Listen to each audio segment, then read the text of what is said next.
G'day there guys, Markee here, back at it again with another episode of r/relationship advice. Now if you love this content, I want you to sit back, relax, chuck a prawn on the barbie, a like on the video, and enjoy the bloody good stuff that's gonna happen today. I don't know what, but tell me what you would do in these situations. Posted by user ThrowRA556FB. Titled, My 26 male, girlfriend, 25 female, has grown distant after I got beat up for defending a group of girls being harassed. Mandatory. I've been with my girlfriend Sarah for 3 years and been living together for 1.5. She's honestly everything I've ever wanted, and I'm planning on proposing somewhere next year. So, 3 weeks ago, I was out with Sarah at a local bar drinking and having a great time with her, as it was just after quarantine had ended where I live. At around 3 a.m, we decided to head home. As we headed to the parking lot where we had parked, we noticed a group of 2 girls and a guy who was clearly drunk trying to hit on them and get them to go to his house. The girls were clearly very uncomfortable and trying to find a way out. Sarah told me that we had to do something, and I told her to go call the cops and get someone as well, because the very least I wanted was her to get hurt during this. So, I approached the group and tried to pretend I was the boyfriend of one of the 2 girls, and long story short, I got my ass kicked. The guy was at least 6'4" and 220 pounds, whereas I'm 5'11" and 167 pounds. I'm fairly muscular myself, but there was no way I could have taken someone that big. I knew it from the start. At least from all the noise we had made, a lot of people rushed to the scene, and the girls got away safe. I was rushed to the ER because the motherfricker had broken my ribs, which had punctured my right lung. Yay! After that incident, Sarah has grown distant from me. Even though she visited and stayed with me at the hospital, she hasn't been the same since. And I thought she just needed more time to move past this. However, 5 days ago, she told me that she's not the same person after what happened, and she doesn't know if she feels safe with me after I got beat up like that. Honestly, hearing that hurt me more than when I got my ribs broke. She has moved to her parents for the time being and told me she needs time. Meanwhile, I had no one here to help me, so my brother left his 2 boys and wife to move in with me. I know I'm just venting at this point, but I don't want this to be over like that. Reddit, is there anything I can do to salvage the situation? I don't have advice, honestly. I just need to say that what you did was absolutely amazing, and that any person who doesn't appreciate and respect that isn't worth it.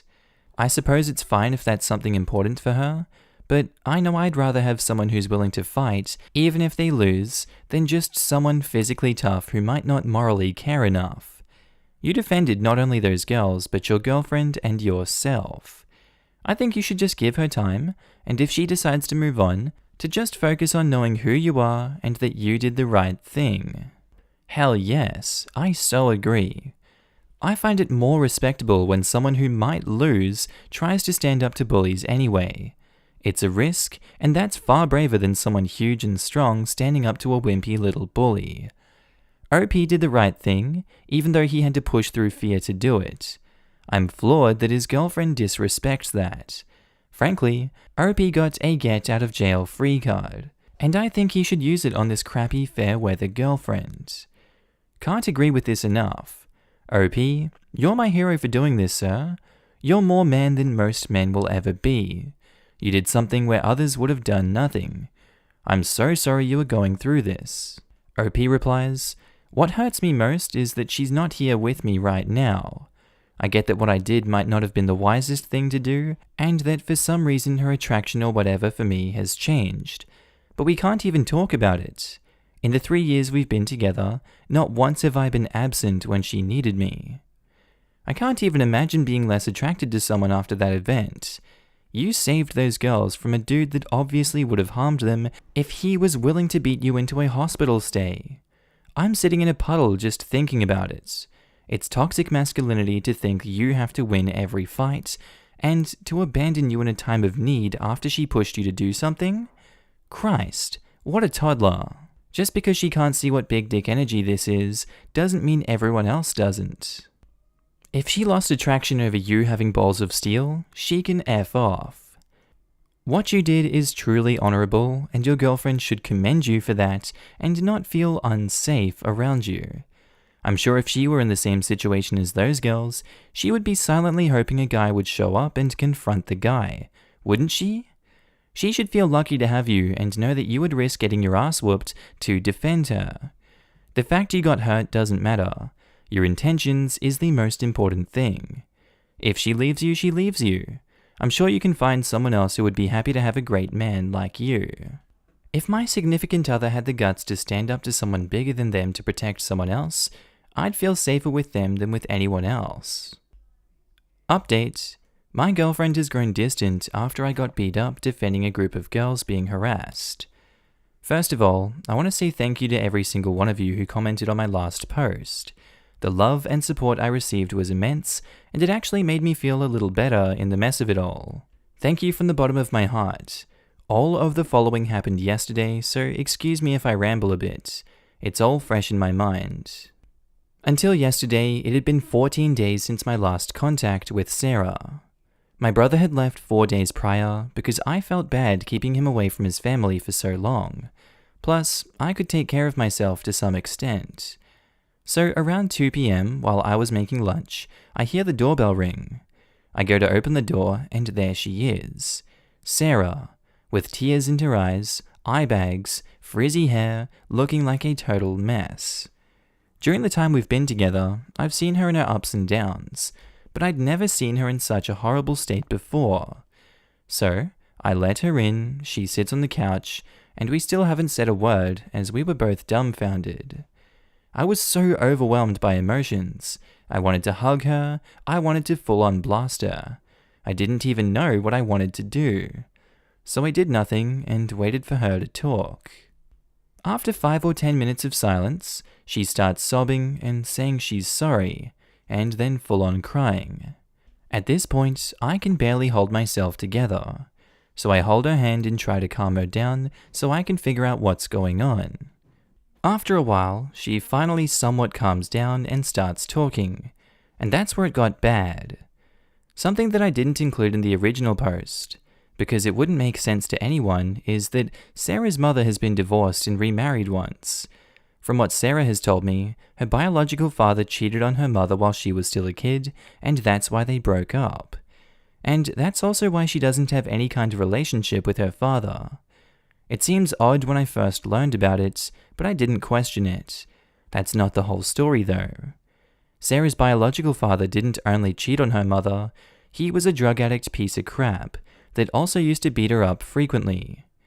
Without getting into a lot of graphic detail, in one instance, when Sarah's brother tried to intervene and protect her mother, he ended up getting beat up too. So when she saw me intervening and getting my ass kicked in the bar incident, it triggered some kind of PTSD in her head that she could not control. That's why she had grown distant and eventually left. It all spiraled out of control and she could not handle it.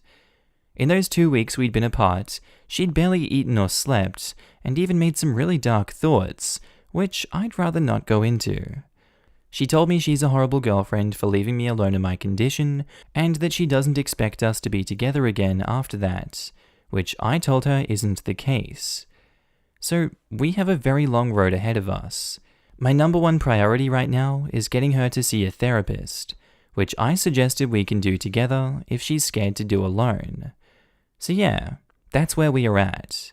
Some of you were right that there was some deeper issue behind what happened, but I could not have possibly known. I also want to take this opportunity to say something that I got messaged about a lot. I got a lot of comments and messages saying that I was a moron for what I did at that parking lot, and saying that I should mind my own business next time and not play the hero, etc. First of all, I did not initiate the fight with the dude. As I said, when I got there, I tried to pretend I was the boyfriend of one of the girls in case. When that didn't work, I got between the girls and the dude, trying to create some space between them, and that's when he started to push me and eventually started throwing punches.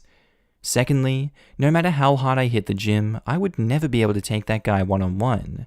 As I said, I'm pretty fit, and I've been working out for several years, but the fella was a lot bigger than me. Unless I had a gun or something, which isn't legal in my country, I was doomed.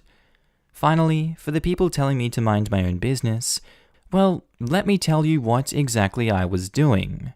It is mine and everyone else's responsibility to look after the ones who can't protect themselves in this crappy world. No, I do not consider myself a hero, nor did I do it for the show.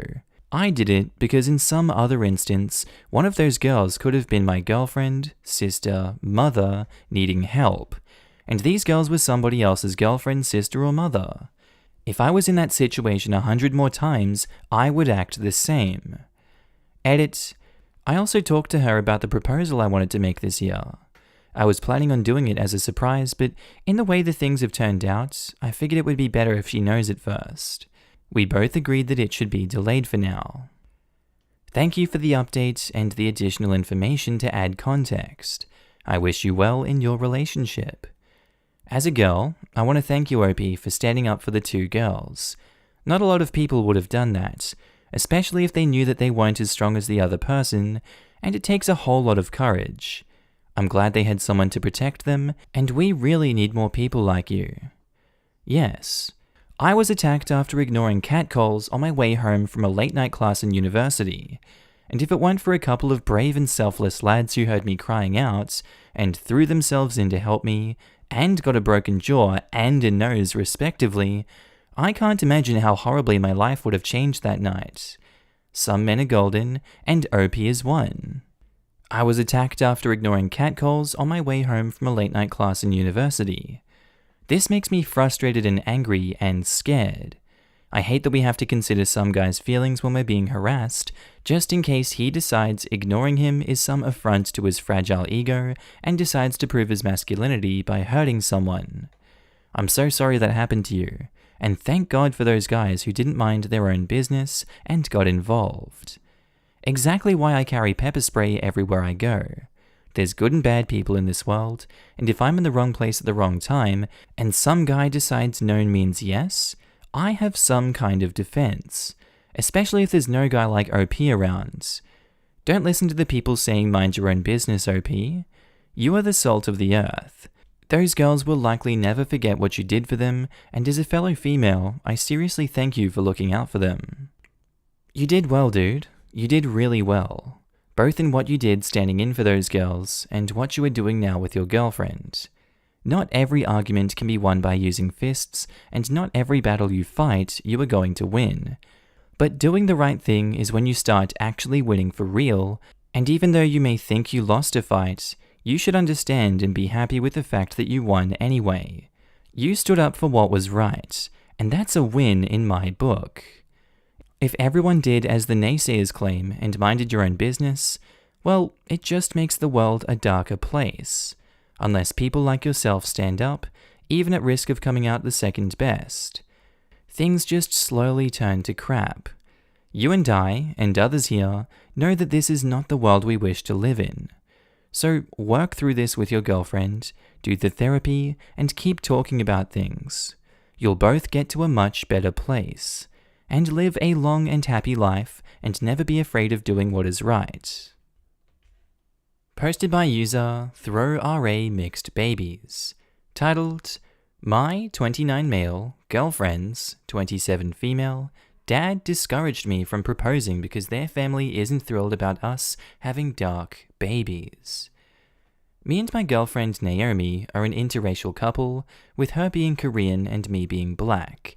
We've dated for just under 5 years now, and for the past few months, I've been planning on proposing. I'm pretty traditional, so I thought it would be a good idea to ask Naomi's dad for his blessing before I proposed. I asked earlier this month, and when I arrived at their house, I was greeted by Naomi's mother and father, who invited me in. After a little talking, I told them that I was going to propose and wanted their blessing. Her mother was ecstatic, and her father didn't seem pleased, and he told me it was okay for me to propose. We talked more, and the topic of babies was brought up by her mother. I told her that I wanted to have kids with her, and she got even happier. We continued talking. When I told them I needed to start heading home, her mother said she would send me home with some food and left for the kitchen.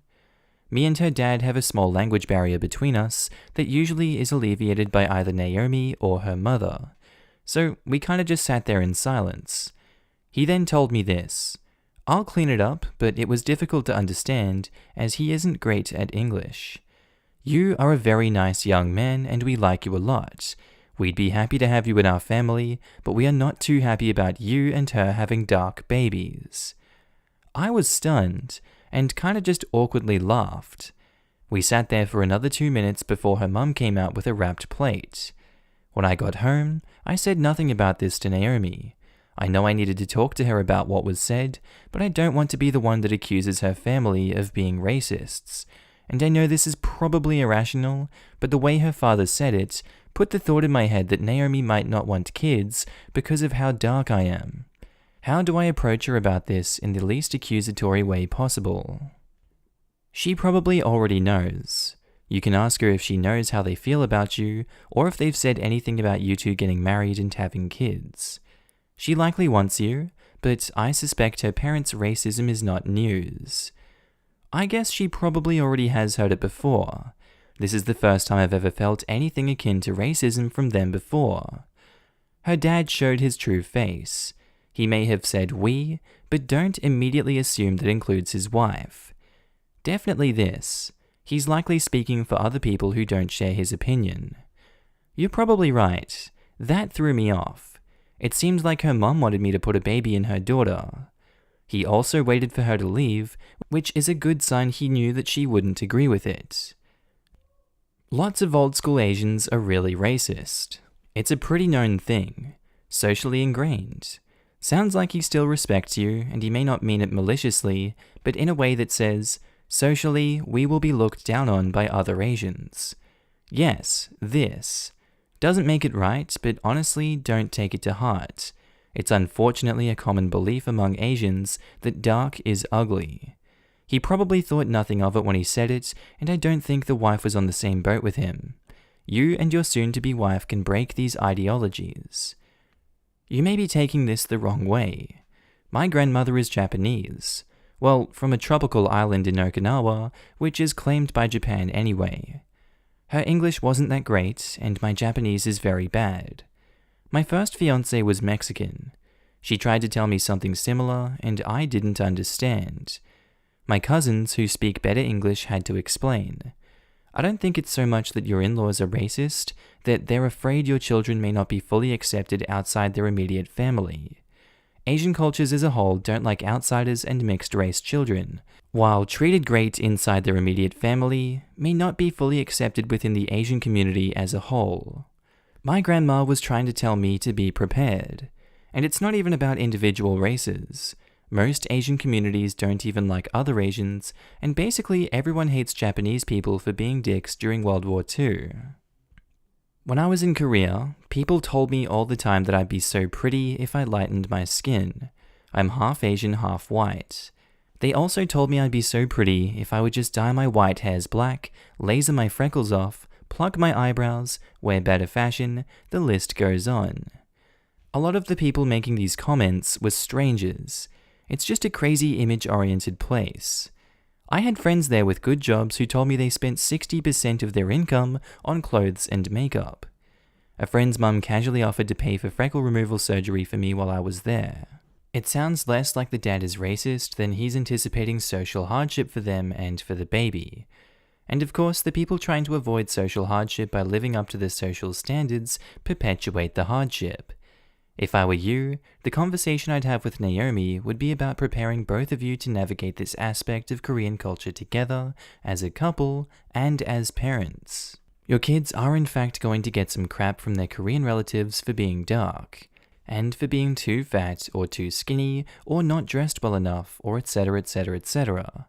If not from their grandparents, from the extended family, or just people they run into if they ever visit Korea. It might be pretty good-natured crap in a bunch of cases, but it'll still be crap, and it'll be good for you guys to have a game plan. Update: my girlfriend's father discouraged me from proposing because their family isn't thrilled about us having dark babies. Thank you for y'all's input. It really helped me, and most of y'all were right on the target. Yesterday afternoon, I sat my girlfriend Naomi down and had a conversation with her about what her dad said to me. I tried to leave out any mention of proposal and told her I was in their neighborhood and decided to pop by. Terrible lie, I know, but she bought it. I told her what her dad said about us having dark babies and asked if she had any similar feelings about our kids popping out half black. She looked at me like I was out of my mind. She told me she didn't give a frick about the color of her kids as long as I was the dad, which was reassuring.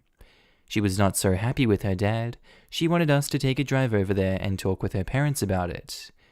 That evening, we dropped by unannounced, and when her mum opened the door to see us, she immediately asked Naomi to show her the ring. Naomi was confused, and I about crap myself. I, like an idiot, didn't call ahead to her parents that I hadn't proposed. I guess her mum thought we were going to surprise her with the engagement and assumed I had already proposed. I was speechless. They began speaking in Korean, but from context, I assume her mum was asking if I was too cheap to buy her an engagement ring. And Naomi looked at me and started hugging and kissing me. My secret was out, and I told her I had already asked her parent for their blessing. She was a few seconds from crying, but sucked it up so we could speak to her dad. Like I said in my OG post, my future father-in-law isn't great at English, so he and Naomi spoke in Korean. According to Naomi, she asked him why he told me that, and he said he was worried about their extended family not viewing our babies as Korean, and being rude to them or me for being black. I guess this did not come across well in English, because he was just concerned for me and our kids. He didn't care that our babies would have dark skin. This was a huge relief. Her father isn't the racist. Their extended families are, but screw them, who cares what they think? I am just so glad that our future kids are going to have grandparents that are going to love them. Only downside is now Naomi is expecting my proposal, so I really gotta knock her socks off. Thanks so much for all the help. Good news is, you're pretty much guaranteed to get a yes. Let us know how the proposal goes. Do you have any idea how you'll surprise her? Not yet, lol. My original plans got scrapped thanks to the pandemic, and now my second plan got shot down now that she's expecting it. Hopefully plan 3 will be ironclad. Here is a different idea. My husband proposed early in the AM. We had already planned a day out. We just went to a pretty golf course to admire the flowers. Many have concession places where golfers can buy snacks, and we got chocolate muffins. Then he proposed buy some flowers. Then we had the whole day together. I had the whole day to admire my ring and just be with him. We went for a lovely dinner. Can't remember what all we did, lol. I think we went for a walk on the seawall. Pretty places. But having the whole day to enjoy our engagement just together was fun. Don't take a long time planning. Just do it since the cat is essentially out of the bag. I agree with the whole having time to just be together and admire the ring.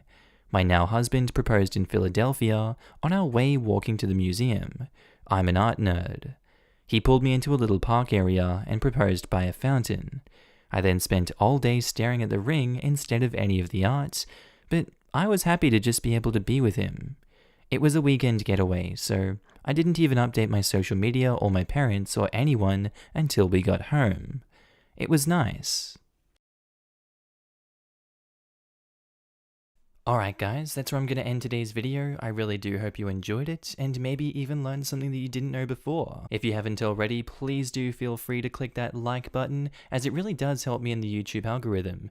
And if you haven't already and you love today's video, please feel free to subscribe. I would love it a lot. Also, big shout out to all my Patreon members and channel subscribers. You guys are all up on the screen right now. I love you. I love your faces. Also, I love seeing you guys all chatting down below in the comments. It brightens my day to see the stories that you guys share and just the kind words you guys always have for my videos, as well as everyone else in the videos. I love you too. But honestly, your ongoing support means the world to me, and I just love it so much that you guys are able to support a career for myself that I invest so much time into. And you guys honestly motivate me to work harder each and every day to put more love into the videos for you guys. If you guys have watched this far in the video and you haven't already subscribed on Patreon or become a channel member, that's cool, you don't have to, but there are links down below.